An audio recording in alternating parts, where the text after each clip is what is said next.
Hello UPSC aspirant. मैंने आपसे promise किया था, मैं उस प्रॉमिस को पूरा करने जा रहा हूँ।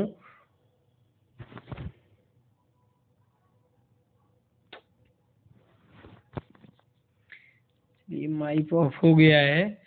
बट मैं स्टोरी आपको सुनाना चाहूँगा कि मैंने बोला था कि आज मैं एक सक्सेस पर्सन, वो भी यूपीएससी आईएएस कैडर की स्टोरी मैं आपको शेयर करूंगा और उनके बारे में पूरा बताऊंगा। क्योंकि आज संडे स्पेशल है, तो आज क्लास के तौर पर एक मोटिवेशनल के लिए एक सक्सेस पर्सन की स्टोरी मैं आपको सुनाऊंगा। ठीक है, आप लोग बने रहें चैनल में। तो आप लोगों को जल्दी से पूरे बारे में उनकी लाइफ की जर्नी में बताने जा रहा हूँ। ठीक है, आप लोग उनकी लाइफ की जर्नी से प्रेरणा लें, कैसे क्या उन्होंने कैसे क्या किया है कि पूरी जर्नी के बारे में मैं आपको बता रहा हूँ। ठीक है, चलिए तो आज की स्टोरी सक्सेस पर्सन यूपीएससी की मैं आप लोगों को सुनाना चाह रहा हूँ। क्योंकि इसमें 1000 वैकेंसी रहती है, कई लाखों हजारों 10 लाख फार्म पड़ते हैं, बट कुछ ही सक्सेस पर्सन होते हैं। ठीक है, तो आईएएस यूपीएससी की स्टोरी है जो कि मैंने, आप लोग स्क्रीन पर देख पा रहे होंगे कि इनका नाम जो है क्या है कि 60 स्टोरी मेरे पास है। अभी क्या है, कमेंट नहीं आ पा रहा किसी का, कौन सी स्टोरी कैसे क्या। तो मैंने ये जो, क्योंकि मेरा चैनल का नाम है पीएस एकेडमी, मेरा नाम है प्रदीप सर। ठीक है, तो मैं प्रदीप सर हूँ। मैंने आज अपने नाम की ही कहानी सिलेक्ट की है। ये जो आईएएस हैं, आईएएस बने हुए हैं, इनकी 74 रैंक है सीएससी 2018 यानी 2018 में। प्रदीप कुमार द्विवेदी, और मैं झांसी डिस्ट्रिक्ट से बिलोंग करता हूँ। मेरे पास में ही यूपी बॉर्डर से सटा हुआ एमपी है। तो मध्य प्रदेश में एक छतरपुर डिस्ट्रिक्ट आता है। ठीक है, उन्हीं के बारे में पूरी स्टोरी है, पूरा बताने जा रहे हैं कितने क्या इसमें रहे हैं।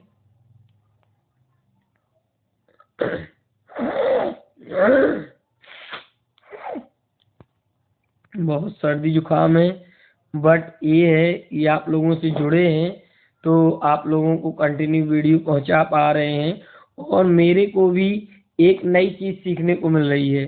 जैसे मैं अभी वो सिलेबस बता रहा था, कई सारे क्वेश्चन याद आ रहे थे, वो सब बता रहे थे। आप लोग देख लेना अभी यूपीएससी का प्री और मेंस का पूरा एग्जाम पैटर्न, कितने नंबर कैसे गया, मैंने डिटेल में डाल दिया है। ठीक है, जो प्रदीप कुमार द्विवेदी हैं, इनकी रैंक कितनी है 74, और ये 2018 में सिलेक्ट हुए हैं।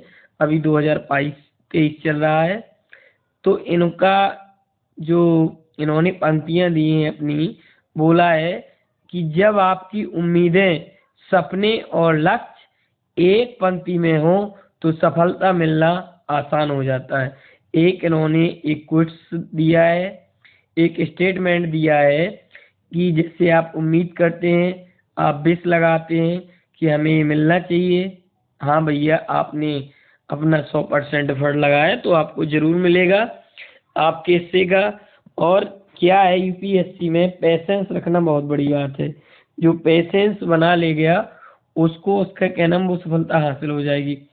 सपने देखना अच्छी बात है, पर सपनों के पीछे भागना भी पड़ता है, पढ़ाई करना पड़ती है।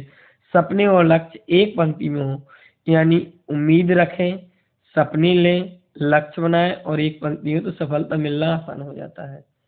ठीक है, अब इनके बारे में आगे चर्चा बता रहे हैं। देखिए, ये इनका फाइल चित्र है प्रदीप कुमार द्विवेदी का।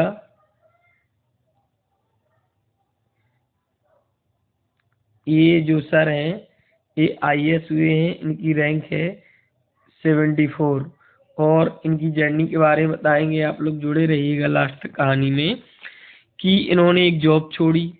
इनकी पहले रैंक 200 प्लस थी, फिर रैंक इन्होंने 74 आई। पूरा हम डिटेल से बताने का प्रयास करेंगे, आप लोग बने रहें, ठीक है। तो इनके जो वैकल्पिक विषय की बात कर लेते हैं, तो इनके वैकल्पिक विषय थे हिंदी लिटरेचर, ठीक है। क्या थे? हिंदी लिटरेचर, हिंदी साहित्य था। परीक्षा का माध्यम इनका अंग्रेजी था। जो एक कहाँ से बिलोंग करते हैं? तो बारीगढ़ छतरपुर से बिलोंग करते हैं। अगर इनकी शैक्षिक योग्यता की बात करें तो ये बीटेक हैं। आप लोगों ने एक वो परीक्षा दर्पण आती है, मैंने उसमें क्या है, परीक्षा दर्पण में 1 से 2 स्टोरी यूपीएससी एस्पिरेंट की लगाई जाती है। उनकी पूरी लाइफ के बारे में बायोडाटा डिटेल पूरा बताया जाता है। तो मेरे पास 60 स्टोरी अवेलेबल हैं। फर्स्ट स्टोरी आज मैं इस पे डाल रहा हूँ। अगर इसमें अच्छे व्यू आते हैं, आप लोग इंटरेस्ट लेते हैं, तो मैं ये कंटिन्यू रखूँगा, ठीक है। अभिभावकों का पेशा, जो प्रदीप कुमार सर थे आईएएस, तो इनके जो पिता थे वो किसान थे, और जो इनकी माता थी वो गृहिणी थी, ठीक है, हाउसवाइफ गृहिणी थी। और कोचिंग, तो इन्होंने अपना स्टेटमेंट दिया है कि कोचिंग यानी खुद पढ़ा, यानी सेल्फ स्टडी, इंग्लिश में बोले तो सेल्फ स्टडी। मेंस मुख्य परीक्षा, निबंध जो होता है, निबंध कितने नंबर का होता है? निबंध जो होता है वो 300 नंबर का होता है। कितने नंबर का होता है? 300 नंबर का होता है। अभी आपको बताएंगे कि कितने नंबर में इनका सिलेक्शन हुआ। क्या है कि UPSC, IAS, Indian administration service, इसका क्या है, नाम बहुत बड़ा है, ठीक है। बट आप लोगों ने देखा होगा प्री की मेरिट 100 में 48, 46, 45 क्वेश्चन ही जाती है, ठीक है। अगर आप 50% क्वेश्चन सही कर दिए तो आपका हो जाता है। और मेंस में अगर आपका 50% है, क्योंकि टोटल 2025 का है, इसका क्या है, जो यूपीएससी का मेंस होता है वो 1750 का होता है, और 275 का इसका इंटरव्यू होता है, ठीक है। पहले और यूपीपीसी में पहले 200 का था, अब 100 नंबर का इंटरव्यू हो गया, 100 नंबर का बचा है। इधर पे इंटरव्यू ज़्यादा मायने रखता है, पर्सनालिटी टेस्ट, क्योंकि 275 नंबर का है। टोटल 2025 नंबर लाना है, ठीक है। अब बात कर लेते हैं कि जो इनके निबंध 300 नंबर में, 300 नंबर में 3 घंटे के पेपर, 300 नंबर में इनके कितने आए? 116 आए हैं, यानी 50% से भी कम नंबर आए हैं, ठीक है। फिर भी इनकी 74 रैंक आई है, कब? 2018 में, ठीक है।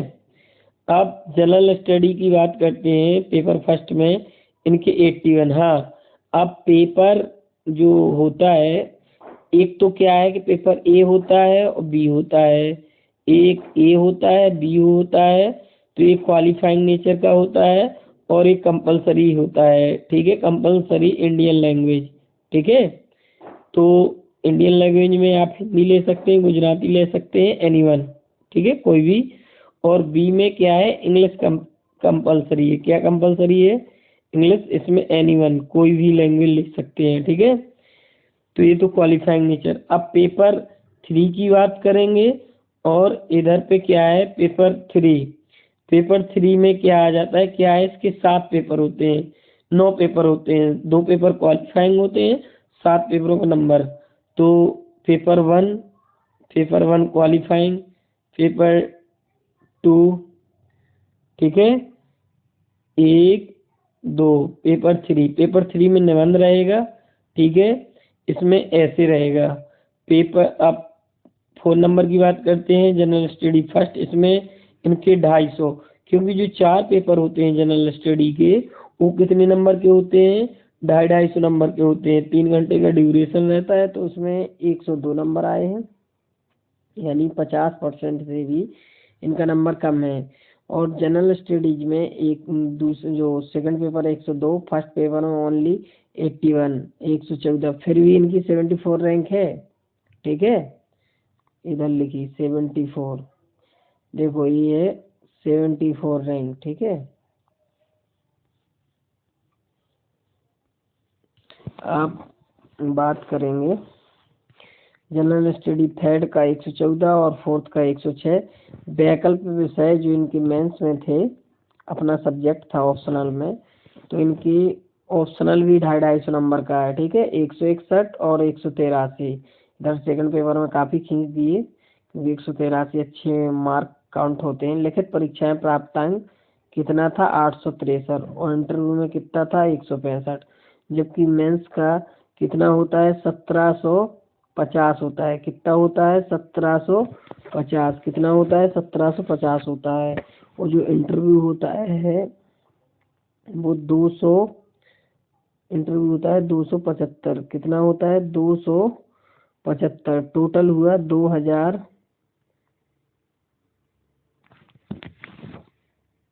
टोटल हुआ, देखो इधर ये सब हो गया, इधर पे मिस हो गया था, ठीक है।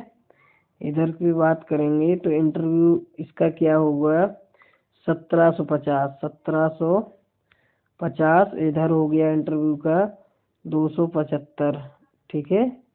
तो इधर टोटल हो जाएगा इसका 2025 से मेरिट बनेंगी, ठीक है। 2025 क्या है इसका मेंस प्लस इंटरव्यू काउंट होता है, ठीक है। तो टोटल अंक इनके आए हैं 1028, देख रहे हो ना, यूपीएससी लवर एस्पिरेंट 2025 में इनका 1028 है, ठीक है। यानी 51 या 52% में ये 50% प्लस में ये क्या हो गए हैं, इनका सिलेक्शन 74 रैंक पे आया है आईएएस पे, ठीक है। अब आगे बढ़ते हैं।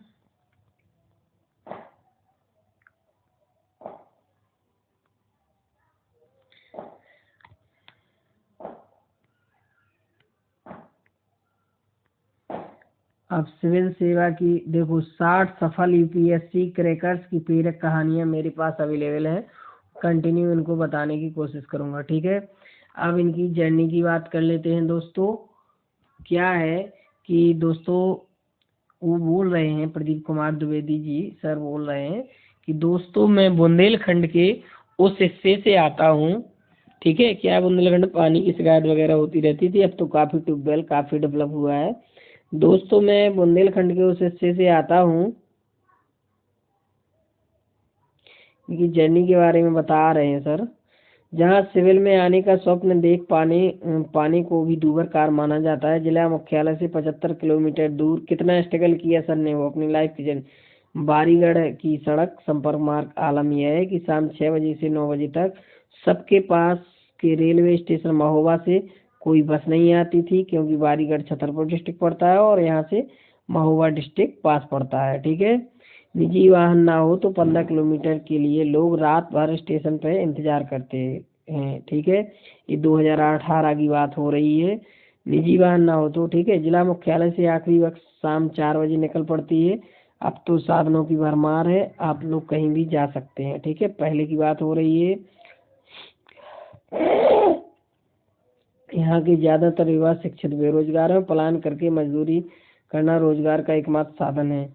ऐसी स्थिति में पिता ने स्वप्न देखा कि वो अपने बेटे को वह सब देगा जो उसे नहीं मिला। वह पिता इलेक्ट्रिकल से डिप्लोमा था, जो इनके पिताजी थे प्रदीप कुमार द्विवेदी सर के, वो इलेक्ट्रिकल से डिप्लोमा थे, जो उसके अपने ज़माने में बड़ी बात थी, ठीक है। उस समय इलेक्ट्रिकल से डिप्लोमा करना भी बहुत बड़ी बात थी, ठीक है। इलेक्ट्रिकल फिटर मैकेनिकल ये सब जैसे आईटीआई डिग्री होती है, तो इनके पास एक डिप्लोमा था इनके पिताजी के पास। परंतु गांव की जिम्मेदारियों ने उसे खेती तक ही सीमित रखा। पर क्या है ये जॉब ना कर सके और खेती तक जिम्मेदारियां थी, तो ये खेती करने में उस पिता के विवाह सामाजिक विधान के साथ चलते हुए 15 वर्ष में ही कर दी थी। जो इनके पिताजी की शादी है तो कितने वर्ष में हो गई थी, इनके पिताजी की शादी 15 वर्ष में भी हो गई थी, ठीक है। अब तो मिनिमम शारदा एक्ट अधिनियम 14 से 18 ये सब आ गया है, ठीक है। अब तो लड़के की ये 21 साल होना चाहिए, लड़की की 18 साल होना चाहिए, ये सब। उस पिता ने 22 वर्ष की उम्र तक 3 बच्चों को स्वप्न दिखाना सिखाया। यानी जो उनके जो सर थे आईएएस हुए हैं प्रदीप कुमार द्विवेदी, उनके 3 भाई थे। उनके पिता की कितनी संतानें थे? 3 बच्चों को स्वप्न दिखाना सिखाया। और यह कहानी उसी पिता के बड़े पुत्र की है। जो प्रदीप कुमार द्विवेदी जी हैं वो सबसे बड़े थे अपने घर में, ठीक है। तो जिम्मेदारियां भी बहुत होती हैं बड़े लड़के पर, बट फिर भी उन्होंने हार नहीं मानी और वो कंटिन्यू स्टडी करते रहे, अपने जज्बे को कम नहीं होने दिया। लास्ट में मैं उनका स्टेटमेंट बताऊंगा, क्या उन्होंने शेर शायरी कुछ बोला है, बताया है, वो मैं पढ़ के सुनाऊंगा, ठीक है। आप बने रहिए। ये स्टोरी बहुत ज़्यादा लंबी नहीं है, शॉर्ट एक छोटी स्टोरी है, ओनली सिर्फ 4 पेज की है। बस ये दूसरा पेज चल रहा है, 4 पेज आप लोग देख पा रहे होंगे, ठीक है।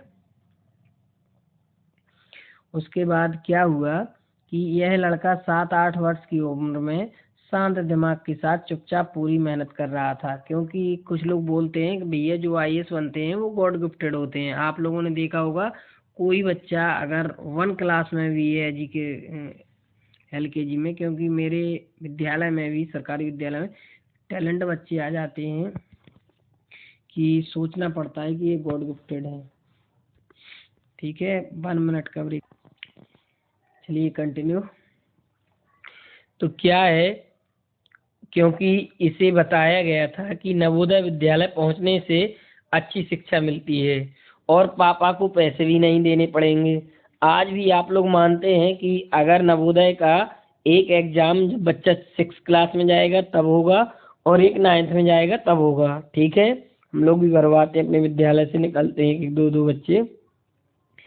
तो क्या हुआ कि नवोदय विद्यालय पहुंचने से अच्छी शिक्षा मिलती है और पापा को पैसे भी, ये इनके मन में बात आई।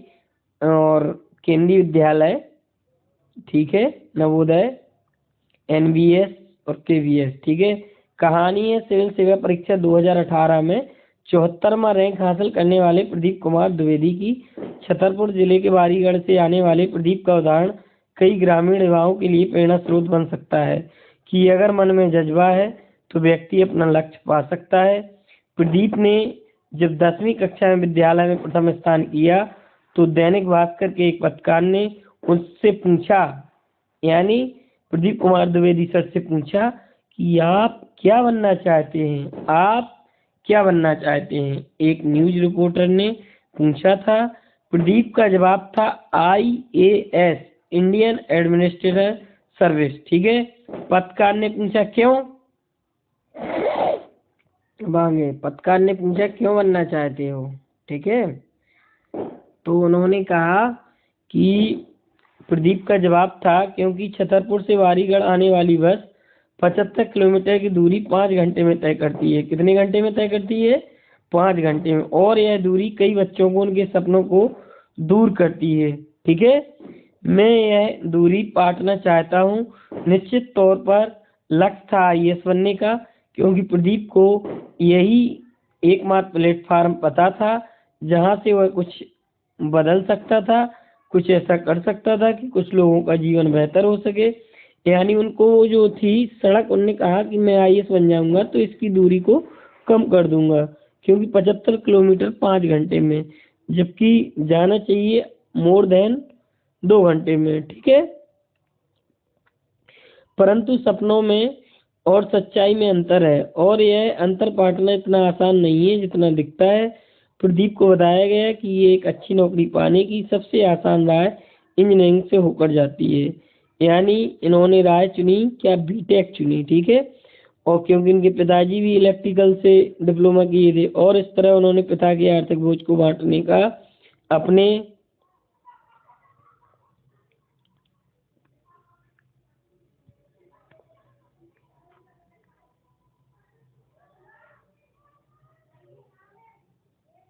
ठीक है अपने मन में ठान लिया और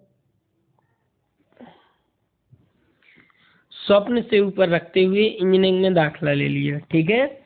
उन्होंने क्या किया कि BTech में दाखिला ले लिया। मेरिट में पढ़ते हुए प्रदीप के मन में IAS बनने का विचार तो आया, पर उसे असली जामा नहीं पहना जा सका। जामा नहीं पहने से एक वर्ड है कि उनके माइंड में तो आया बट वो पूरा करने में थोड़ी असमर्थ थे। ठीक है, पीएसओ की नौकरी इंजीनियरिंग के लिए सबसे अच्छी नौकरी मानी जाती है। आप लोगों ने देखा होगा कि जो बीटेक करते हैं वो पीएसयू का एग्जाम देते हैं। ठीक है, तो उससे गेट निकलता है, गेट के थ्रू अच्छी जॉब मिल जाती है। ठीक है, बीटेक वाले बच्चे जानते होंगे, इंजीनियरिंग वाले। ठीक है, क्योंकि मेरे चैनल पर अभी ज़्यादा मोर देन सब्सक्राइबर नहीं है, पर जो लोग हैं अपने लोग हैं, गांव देहात के लोग हैं, जहाँ पर ज़्यादा चीज़ें पॉसिबल नहीं हैं, मैंने उनको जोड़ रखा है कि मैं आर्ट्स से फर्स्ट से अर्थ तक ले जाऊंगा। ठीक है, आप लोगों को सपने दिखाऊंगा, आप लोग मेहनत करते रहें, जल्दी से अच्छे अच्छे पद पे सिलेक्ट हों, आप लोग अपनी फोटो डालें, अच्छा लगेगा, आप लोग कमेंट करें, वीडियो को लाइक शेयर करें। वरना ये बताओ इतनी ठंडी में किसको पड़ी थी? चाहता तो मैं 2 मिनट में इनकी स्टोरी पढ़ के अपना खत्म कर लेता, बट ये मैं सोच रहा हूँ कि जो ये स्टोरी है मेरे साथ साथ और भी लोगों को पढ़ने को मिले, क्योंकि सोशल मीडिया के ज़माने में हम लोग बहुत कुछ अच्छी चीज़ें देखते हैं। ठीक है, बट ये जो चीज़ें मैं बता रहा हूँ ये पढ़ाई से रिलेटेड है। ठीक है, मैं चाहता तो अपने वीडियो पे कुछ भी अपने चैनल पर डाल सकता था, बट मैं अपने आप को संभाला रहा इतने दिन, और अभी कंटिन्यू शिक्षा से रिलेटेड ही वीडियो आएंगे। ठीक है, तो आप लोग बस साथ दें, ये अच्छा लगेगा। ठीक है, और क्या है, खुशी वो होते हैं जिनको अपने काम पे मतलब खुशी होती है। ठीक है, अपने अंदर खुशी, लेकिन खुश नसीब वो होते हैं जिनको दूसरे की खुशी में ही अपनी खुशी दिखती है, और दूसरे की खुशी से ही वो खुशी होते हैं। ठीक है, आप लोगों ने ये नोटिस किया होगा कि जब आप दूसरे के लिए कर रहे होंगे तो अंदर से उसकी खुशी अलग निकल के आती है। ठीक है, चलिए, तो उन्होंने क्या किया, पीएसयू की नौकरी इंजीनियरिंग के लिए सबसे अच्छी नौकरी मानी जाती है, इसलिए पीएसयू में जाने के लिए गेट की तैयारी की। देखो मैंने बोला था आगे स्टोरी में आ रहा, गेट की तैयारी की, परंतु वह इसमें बुरी तरह असफल हो गए। क्या हो गए? असफल हो गए। असफलता एक चुनौती है, उसे स्वीकार करो, कोशिश क्या रह गई है उसे दोबारा करो। ठीक है, इसके बाद उन्होंने एक अदद सरकारी नौकरी के लिए कई परीक्षाएं दी। मतलब इन्होंने क्या किया कि कंटिन्यू एग्जाम देते चले गए, क्योंकि हम लोग क्या है, कुछ लोग बोलते हैं आप लोग इतनी परीक्षाएं की तैयारी करते हैं, ये वो लोग बंदा जिसमें होना होता है एक में सेलेक्ट हो जाए। लोगों का काम है कहना, कहने दो। क्या है, जब आप कई एग्जाम देते हैं तो क्वेश्चन रिवाइज होने लगता है और आपको एक्सपीरियंस भी हो जाता है, परंतु सब में असफलता ही हाथ लगी। देखो इनकी स्टोरी, 74 रैंक, कितनी असफलता हाथ लगी। ठीक है, बट इन्होंने हार नहीं मानी, सामने कोई राय न देखकर अंततः आदित्य बिरला में प्राइवेट नौकरी कर ली। मतलब बीटेक किए थे, गेट पास नहीं हो सके, पीएसयू के थे, बट फिर भी उन्होंने आदित्य बिरला प्राइवेट लिमिटेड में कंपनी में उन्होंने नौकरी कर ली। नौकरी अच्छी थी, परंतु नौकरी अच्छी थी परंतु सरकारी नौकरी न कर पाने का मलाल प्रदीप को अंदर ही अंदर कचोटता रहता है। जैसे कोई कहीं सिलेक्ट हो जाता है घर की परिस्थिति देख के या जमाने के हिसाब से कहीं पे सिलेक्ट हो जाता है, बट वो बंदा जिस हुनर का होता है, बंदे को उस हुनर के हिसाब से जॉब नहीं मिलती है, तो या तो ट्राई करता रहता है, अंदर अंदर सोचता रहता है। ठीक है, इसलिए यहाँ से निकलने के लिए वे सरकारी इंजीनियरिंग की परीक्षाएं देते रहे और मध्य प्रदेश विद्युत विभाग में सहायक अभियंता। देखो इनकी जर्नी का मोड़ किस लिए आया, पहले ये पीएसयू नौकरी इंजीनियरिंग के लिए सबसे अच्छी, गेट नहीं निकाल पाए, फिर भी इन्होंने आदित्य बिरला में जॉब की। वो वाली जॉब छोड़ी क्योंकि इनने एक न्यूज रिपोर्टर से बोला था ना कि मेरे को आईएएस बनना है। ठीक है, वो बारीगढ़ वाला छत वाला वो बारीगढ़ वाला जो रोड वाला मैटर था ना, वो वाला इनको झकझोर रहा था। ठीक है, तो इसके बाद इन्होंने सरकारी इंजीनियरिंग परीक्षा देते हुए मध्य प्रदेश विद्युत विभाग में सहायक अभियंता, ठीक है, इनको इंजीनियर बोला जाता है। ठीक है, सहायक यानी असिस्टेंट इंजीनियर, ठीक है, के पद पर चयनित हुए। अब पहली पोस्टिंग हुई नरसिंहपुर, नरसिंहपुर डुमरा है, नरसिंहपुर डुमरा यहीं खजुराहो के पास पड़ता है, राजनगर खजुराहो पन्ना। ठीक है, जिले के उपसंगार में चीचली में चीचली में। ठीक है, क्या है, जब कोई सफल एस्पिरेंट, रियल एस्पिरेंट की स्टोरी सुनाई जाती है तो उसमें कुछ भी फेक नहीं होता है, क्योंकि टू द पॉइंट लिखा हुआ है। आपको अगर ये आप लोग जाके जज कर सकते हैं। ठीक है, चीचली में पोस्टिंग में सिविल सेवा के उनके सपने को दोबारा जगा दिए।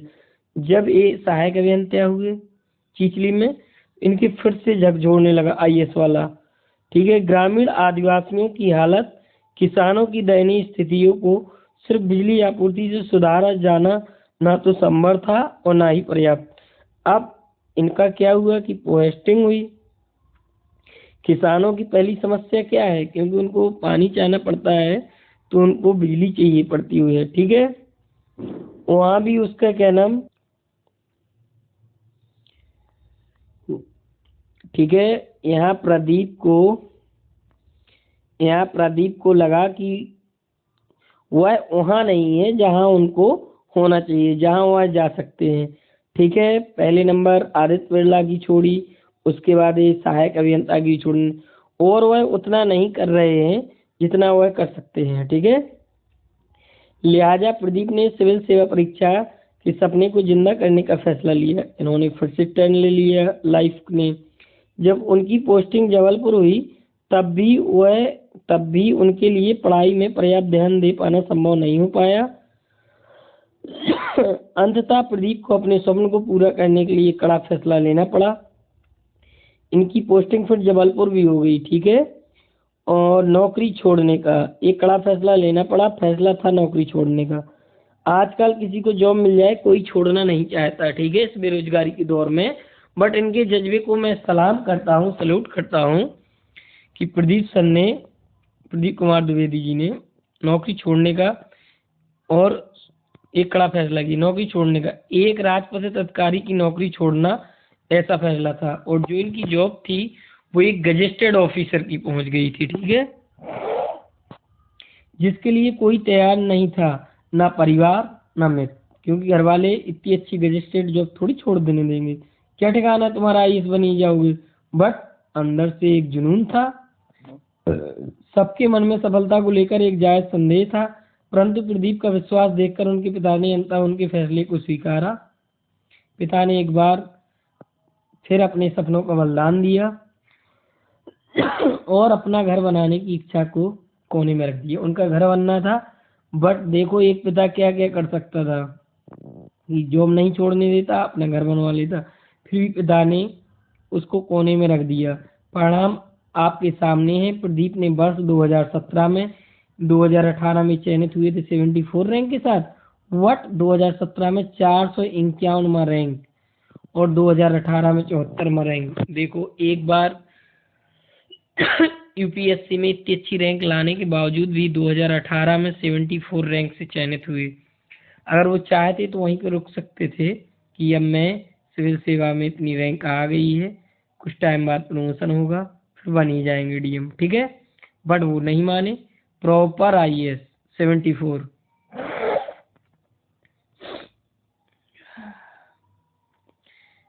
मेरे का विश्वास खराब है, बट इससे प्रेरणा मिल रही है, एनर्जी। ठीक है, कुछ रातों को जागना पड़ता है। ठीक है, सपनों के लिए। मित्रों में प्रदीप की कहानी बहुत आसान लग सकती है आप लोगों को। उनका जो टर्निंग पॉइंट था, ठीक है, प्राइमरी नौकरी करना, और दूसरा टर्निंग पॉइंट है कि राजपत्रित अधिकारी की जॉब छोड़ना, ये था। जज्बा देखिए, सलाम करिए। यही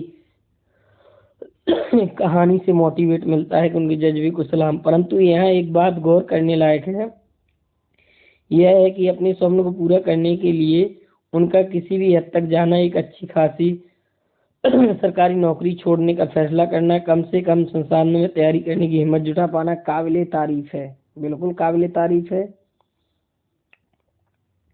दूसरी चीज जो इस कहानी में दिखती है वो है खुद पर भरोसा। अगर पहला है सेल्फ कॉन्फिडेंस जगाइए आप लोग कि हाँ मैं कर सकता हूँ, मैं कर सकता हूँ, कर सकता हूँ, कर सकता हूँ, तो कर सकते हो। ठीक है, मैं खुद पर भरोसा। प्रदीप मानते हैं काम दो ही प्रकार के होते हैं, एक वो जो आप चाहते हैं, ठीक है, जो आप हमेशा से बनना चाहते हैं थे, दूसरा वो जो आप मजबूरी में बन गए, ठीक है, बनना कुछ था बन गए। अगर दूसरा काम ही करना है तो वे सिविल सेवा में प्रयास करने के बाद ही करेंगे। वे इस बात को लेकर आश्वस्त थे, पेट भरने लायक और कमा ही लेंगे, और यही आश्वासन उन्होंने अपने पिता को दिया था, ठीक है।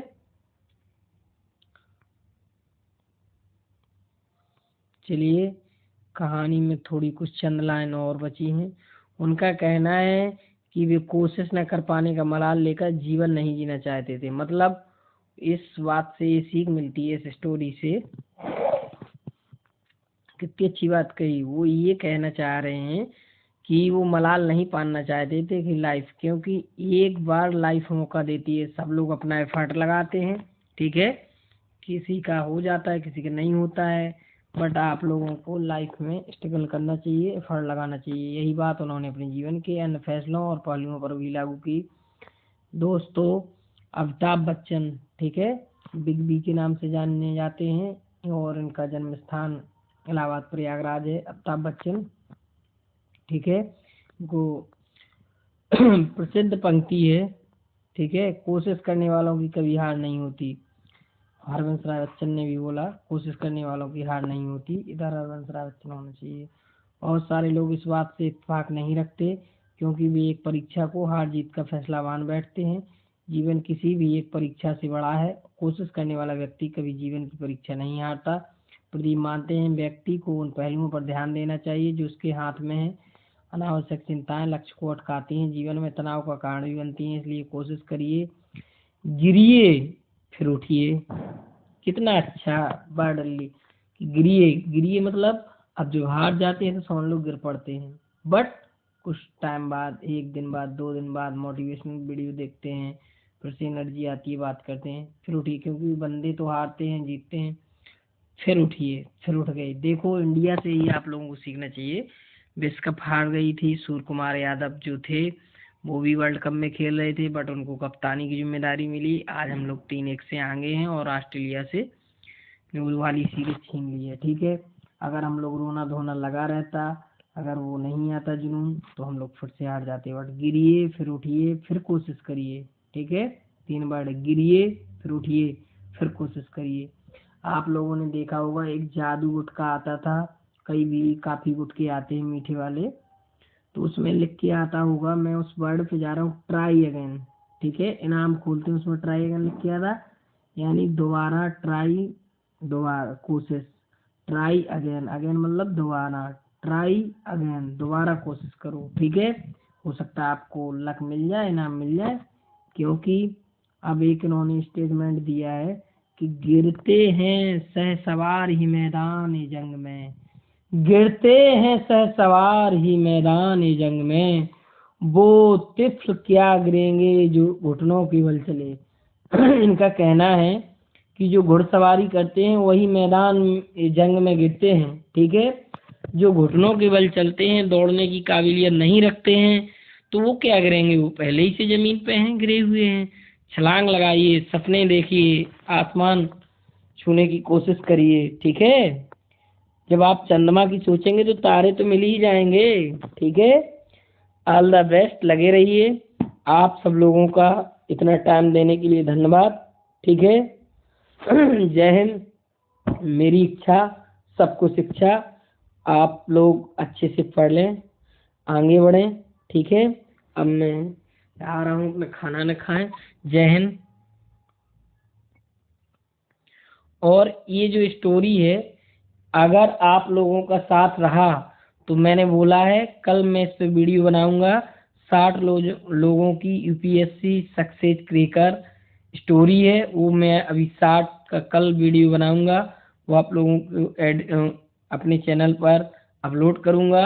आप लोग कमेंट करके उसमें छांट के बताइएगा कि कनिष्क कटारिया कि किसका हमको चाहिए, ठीक है। तो मैं वो आप लोगों को बताने का प्रयास करूंगा। जय हिंद, जय भारत। आपका प्रदीप सर।